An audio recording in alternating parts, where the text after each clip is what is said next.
Come join us today as we go to the now violent volcano. This time I brought my dad with me, who is a geologist. He's going to tell us about the geology of the area and explain the characteristics of this eruption. I'm John Bear and I hope you enjoy.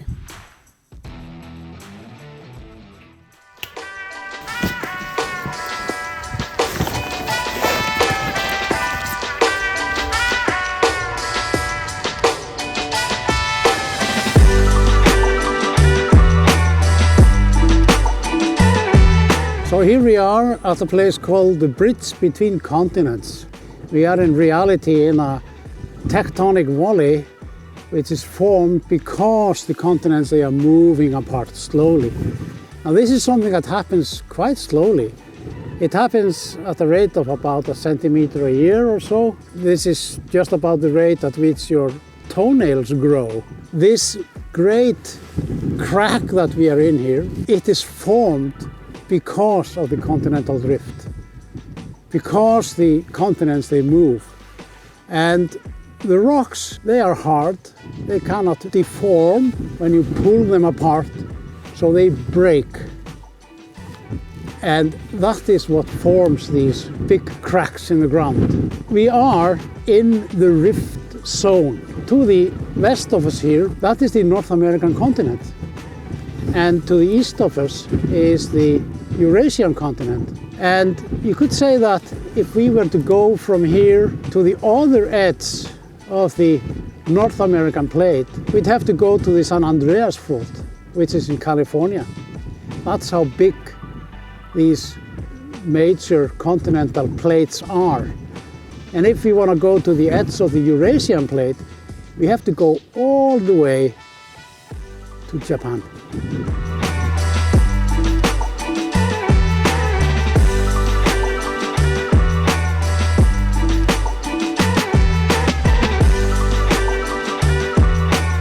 Next up, we're heading to the volcano. Oh wow, the parking lot looks empty. Oh, they're building something. All right, so this is the start of the third volcano video. So today we're gonna have my dad, and he's gonna give some pointers. He's gonna talk about the geology of the area, which is a lot of people have been asking about that. So. We sometimes in geology we say that no rock is accidental. By that we mean that there's a story behind every rock. And what we do as geologists is that we try to learn about that story. You could say the same thing about volcanoes and volcanism. No volcanoes are accidental. They do not occur randomly. They occur in certain areas. In Iceland, we have a volcanic zone that goes right across Iceland from southwest to the northeast. And the reason for this volcanic zone is that this is a rifting plate boundary. This is where the great North American and the Eurasian plates, where they drift apart, where they diverge. And in between these two plates, we have volcanism. We have magma coming up from the mantle. And Reykjanes Peninsula, which is where we are standing now, is one of the great volcanic fields of Iceland. So we have 6 volcanic systems here, which have been active for a long, long time. The landscape is entirely made of volcanic products, eruptives. Some of them formed by big eruptions under glaciers, others are much younger. Reykjanes Peninsula is about 600 square kilometers and it's all covered in fairly young and some older volcanic products. Now the lava field we are standing on here, which is very close to the parking lot when we go to the volcano, is over 6,000 years old. And it was produced by the very volcanic system that we are going to be visiting. This system is called Fagradalsfjall system. It's been dormant. It's not been active for 6,000 years until a little over a month ago when it burst to life again. And this is a little bit the nature of volcanism, of these volcanic systems. They are not continuously erupting. There are episodes of volcanic activity, and there can be long periods where very little or nothing happens in between. So we're going to be looking at some of the products of volcanism here and talk a little bit more about this eruption as we get closer to the volcano.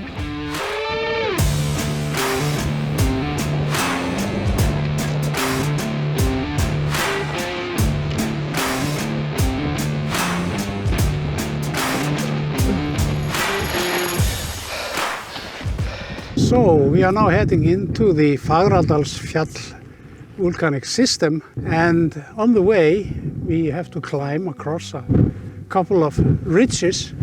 Now these ridges are also the result of volcanic eruptions, but these have occurred on fissure rows but below a thick glacier. And when that happens, the magma cannot flow away and form a lava because it's confined by the glacier, it's cooled by the melting ice, lots of water, and then it just piles up. We get these ridges which are over volcanic fissures, and it's fairly chaotic. It's lots of ash and big fragments of lava, and there are dikes, and it's a fascinating formation. These volcanic systems on Reykjanes, they all more or less have this. They have a combination of ridges and mountains that are formed by subglacial volcanism, and in between you have the lava fields which form during what we call interglacials, in between the big glacials. So it's a fascinating landscape, and this is what geologists do. They read the landscape and they try to come up with a story that can explain the landscape. And the story here is truly fantastic. But now we're going to move on to the volcano, where we're going to be seeing basically geological history in the making. We're making our way up the mountain, and the air is becoming more and more smoky. The whole valley was filling with smoke, but it wasn't the sulfuric smell that you would get from the volcano, but rather it was more a burning smell. Turns out that the vegetation around the area, the moss, had caught on fire, almost like a miniature forest fire. The now single active crater of the volcano looms over us.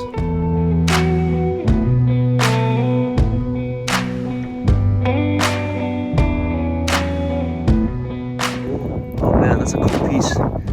Maybe keep that one. It's hard. Do you see? If you see from this side, it's hard. Kinda, the volcano is telling you something. I'm gonna take it home. Keep it.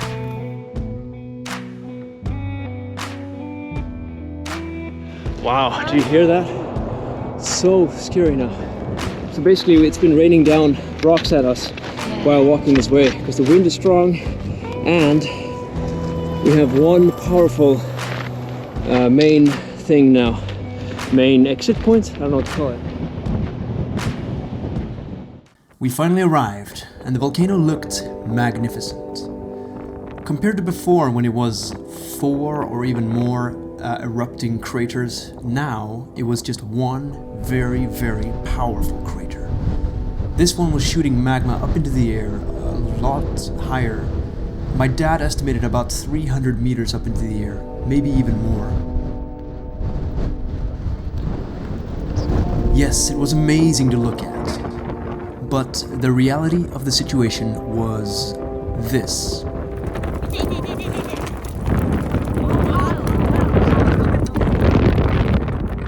Yep, during the whole time we're filming there, we have falling shards of glass falling over us. The volcano would erupt, then take a break for a few moments, and then erupt again. And every time it erupts, sort of like 20 seconds later, we would just get this rain of rocks falling over us.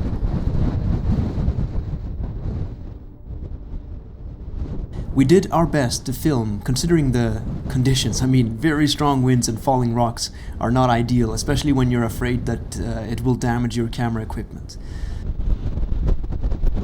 All that said though, it was a lot of fun, and the volcano does look truly magnificent. Seeing the magma shoot that high up into the air was truly something to take in. Be ready, it's gonna rain.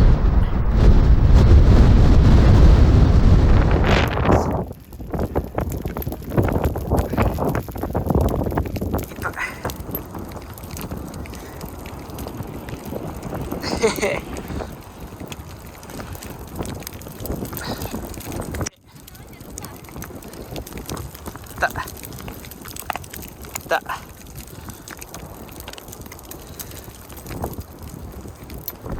bro. Show me the rock that hit you. Hey, look, it's here. Wow, it's so different from before.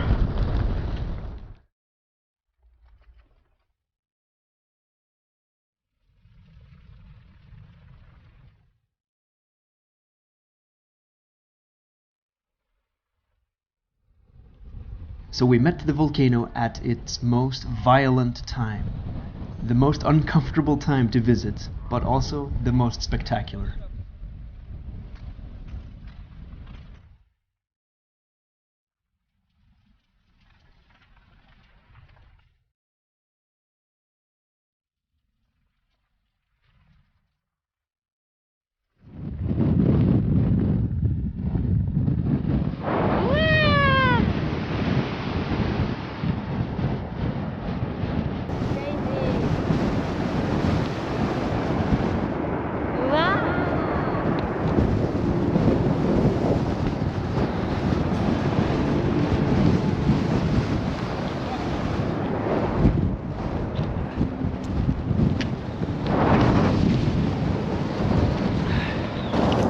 So, how's it going? Ooh, man, we tried to film.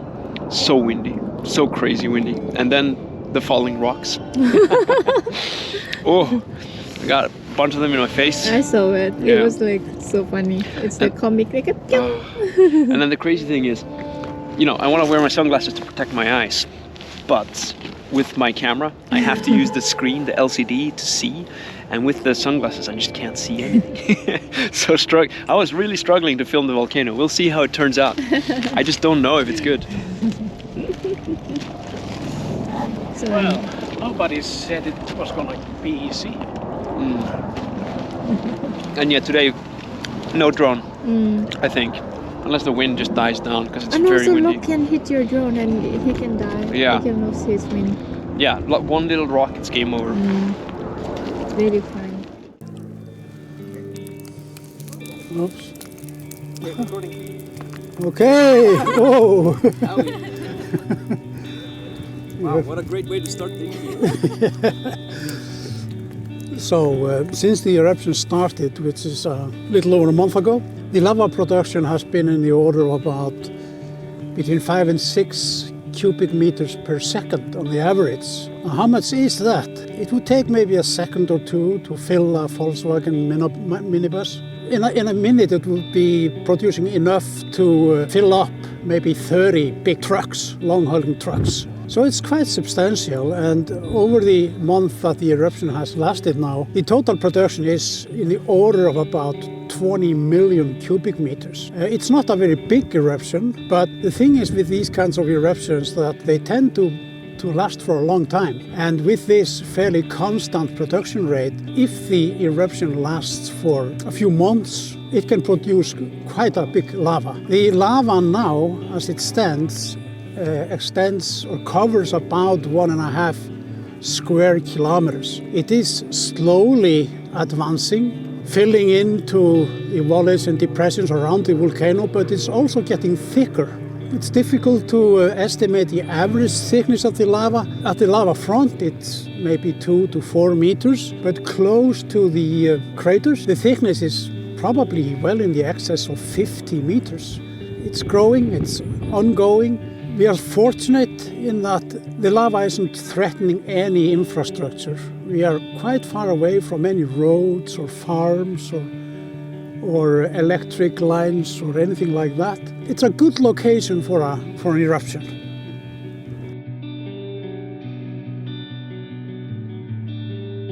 So here we are at the lava front. It's stopped now. The lava is not advancing here anymore, but this is where the lava front reached a few days ago. The lava is in fact still quite warm. So when the lava is flowing, when it's coming out of the crater, it's very, very hot. It's 1100 degrees Celsius. And of course it cools quite quickly at the surface, but it is still molten just below a thin crust or thin skin. And as it advances towards the front, what happens is that the front gets quite steep and big chunks and blocks which have become solidified, they kind of fall off the front. The viscous but still molten lava advances across it like it's like a giant caterpillar. And these lava fronts, they can be quite unstable and also quite dangerous because rocks are falling down. And we had one fatality in the Hekla eruption in 1947. There was a geologist who very sadly was killed by a rock that fell off a about 10-meter high lava front. You can see that the lava front is quite craggy and blocky, and the front of the lava is lined by big stones. But what you also see is that the weight of the lava causes the front sometimes to bulldoze the soils in front of the lava. And you can see that right behind me here, where the thin volcanic soil covered with moss has been bulldozed up in front of the advancing lava. Basaltic magma has a high density. It has a density of about 3 tons per cubic meter. So what this tells us is that when the magma or lava production here is about, let's say, 5 to 6 cubic meters per second, it's actually about 15 tons of rock that's coming out of the crater every second. And that is a lot.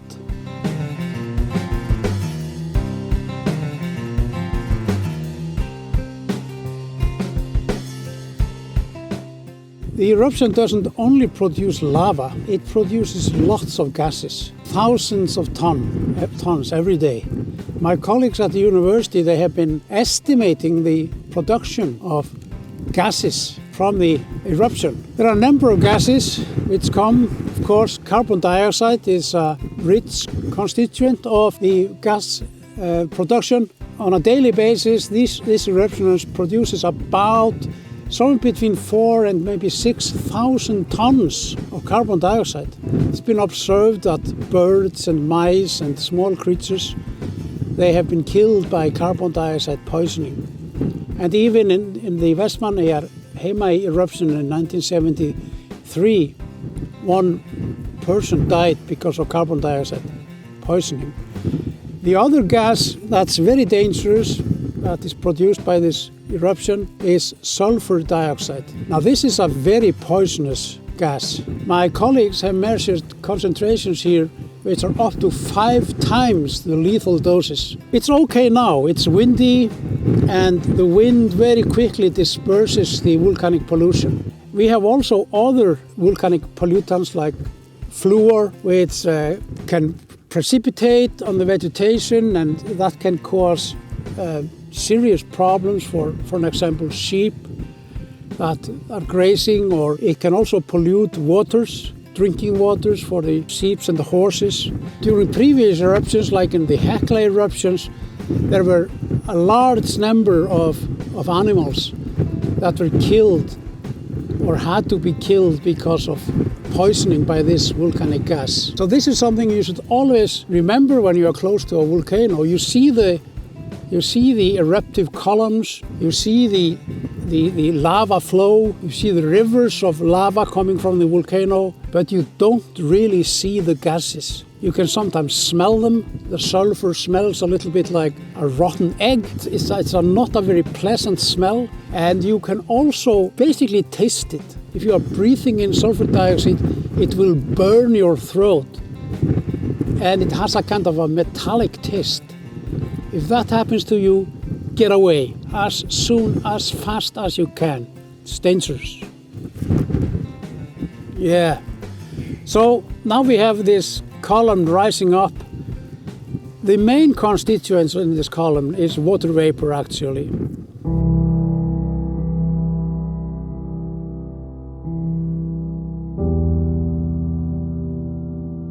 So, like I said, volcanic eruptions are not accidental.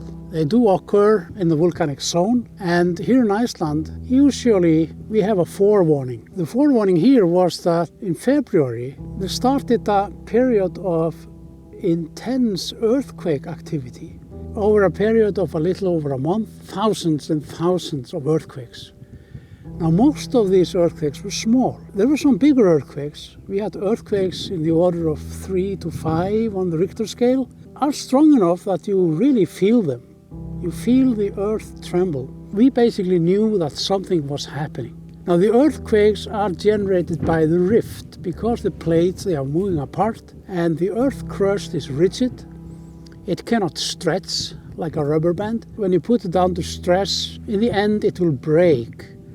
And that's what these earthquakes are showing us. They are showing us that the crust is breaking. When the crust breaks, we get cracks or fissures. These can go very, very deep. Now, with our instruments, we cannot really see what happens below 8 kilometers, but we can monitor pretty closely what's happening above that. And we saw that something was making some fissures enlarging, and they were growing. The working hypothesis was that they were growing because magma under pressure was being injected into the crust. By early March, it was obvious a volcanic dike, you can imagine as a kind of a wall, had formed.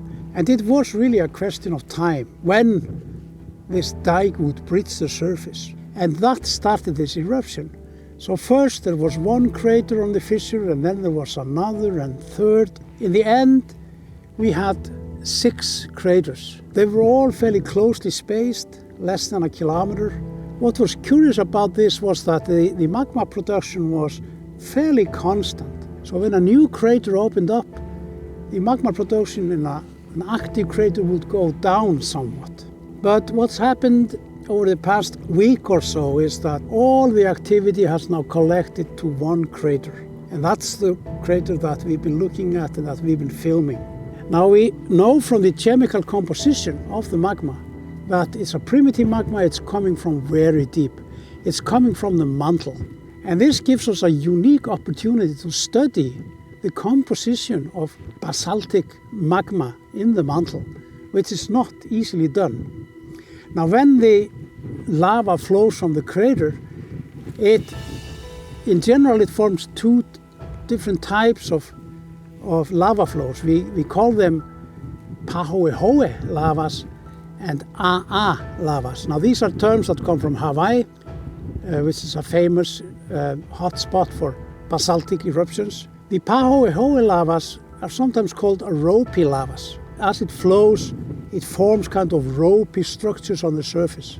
And we see that in this eruption. We see in lava pools and where we have had channels or lava flow, we see these ropey structures. The other type is called aa.